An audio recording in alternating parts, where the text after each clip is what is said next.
بسم اللہ الرحمن الرحیم۔ السلام علیکم ورحمۃ اللہ وبرکاتہ۔ اللہ تعالیٰ نے جمعۃ المبارک کے دن کو باقی دنوں کا سردار بنایا ہے۔ اس نام کی مستقل ایک صورت مبارکہ اللہ تعالیٰ نے قرآن کریم میں نازل فرمائی۔ جمعۃ المبارک کی قرآن و سنت میں بہت فضیلت مذکور ہے، اس لیے اس دن مسنون اعمال کا اہتمام کرنا چاہیے تاکہ اللہ تعالیٰ ہمیں جمعۃ المبارک کی تمام فضیلتیں نصیب فرمائے۔ مسنون اعمال یہ ہیں: غسل کرنا۔ حضرت عبداللہ بن عمر رضی اللہ تعالی عنہما سے روایت ہے کہ رسول اللہ صلی اللہ علیہ وسلم نے فرمایا، جس شخص کو جمعے کا دن نصیب ہو جائے وہ غسل کرے۔ صحیح بخاری باب فضل الغسل یوم الجمعہ، حدیث نمبر 877۔ مسواک کرنا۔ حضرت ابو سعید رضی اللہ تعالی عنہ سے روایت ہے کہ رسول اللہ صلی اللہ علیہ وسلم نے فرمایا، جمعے والے دن مسواک کریں۔ صحیح بخاری باب طیب للجمعہ، حدیث نمبر 880۔ خوشبو لگانا۔ حضرت ابو سعید رضی اللہ تعالیٰ عنہ سے روایت ہے کہ رسول اللہ صلی اللہ علیہ وسلم نے فرمایا، اگر میسر ہو تو جمعے والے دن خوشبو لگائے۔ صحیح بخاری باب الطیب للجمعہ، حدیث نمبر 880۔ تیل لگانا۔ حضرت سلیمان فارسی رضی اللہ تعالیٰ عنہ سے روایت ہے کہ رسول اللہ صلی اللہ علیہ وآلہ وسلم نے فرمایا، جمعے والے دن تیل لگائے۔ صحیح بخاری باب الدہن للجمعہ، حدیث نمبر 883۔ صاف لباس پہننا۔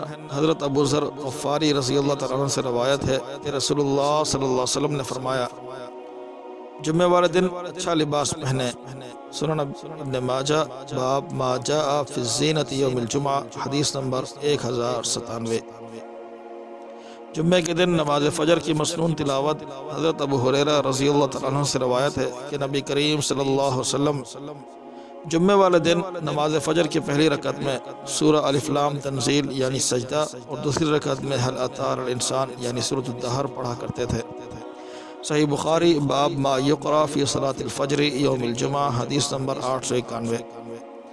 جمعے کی اذان کے وقت خرید و فروخت اور کاروبار بند کرنا۔ حضرت عبداللہ بن عباس رضی اللہ تعالیٰ عنہما فرماتے ہیں، اس وقت یعنی اذان جمعے کے وقت خرید و فروخت حرام ہو جاتی ہے، اور حضرت عطا رحمہ اللہ فرماتے ہیں کہ اس وقت یعنی اذان جمعے کے وقت تمام کاروبار حرام ہو جاتے ہیں۔ صحیح بخاری باب المشی الی الجمعہ۔ نماز جمعے کے لیے پیدل جانا۔ حضرت اوس بن اوس ثقفی رضی اللہ تعالیٰ عنہ کہتے ہیں کہ میں نے نبی کریم صلی اللہ علیہ وسلم سے سنا، آپ صلی اللہ علیہ وسلم فرما رہے تھے، جمعے والے دن پیدل جائے، سواری پر نہ جائے۔ سنن ابن ماجہ باب ما جاء فی الغسل یوم الجمعہ، حدیث نمبر 1077۔ جامع مسجد جلدی پہنچنا۔ حضرت اوس بن اوس ثقفی رضی اللہ تعالیٰ عنہ کہتے ہیں کہ میں نے نبی کریم صلی اللہ علیہ وسلم سے سنا، آپ صلی اللہ علیہ وسلم فرما رہے تھے، جمعے والے دن جامع مسجد کی طرف جلدی جائے۔ سنن ابن ماجہ باب ما جاء فی الغسل یوم الجمعہ، حدیث نمبر 1077۔ امام کے قریب بیٹھنا۔ حضرت اوس بن اوس ثقفی رضی اللہ تعالیٰ عنہ کہتے ہیں کہ میں نے نبی کریم صلی اللہ علیہ وسلم سے سنا، آپ صلی اللہ علیہ وسلم فرما رہے تھے، جمعے والے دن جامع مسجد پہنچ کر امام کے قریب ہو کر بیٹھے۔ سنن ابن ماجہ باب ما جاء فی الغسل یوم الجمعہ، حدیث نمبر 1077۔ خطبہ جمعہ کو خاموشی سے سننا اور چپ رہنا۔ حضرت سلمان رضی اللہ تعالیٰ عنہ نبی کریم صلی اللہ علیہ وسلم سے روایت کرتے ہیں کہ جب امام بیان کرے یا خطبہ دے تو سننے والا چپ رہے۔ صحیح بخاری باب الانصات یوم الجمعہ والامام یخطب۔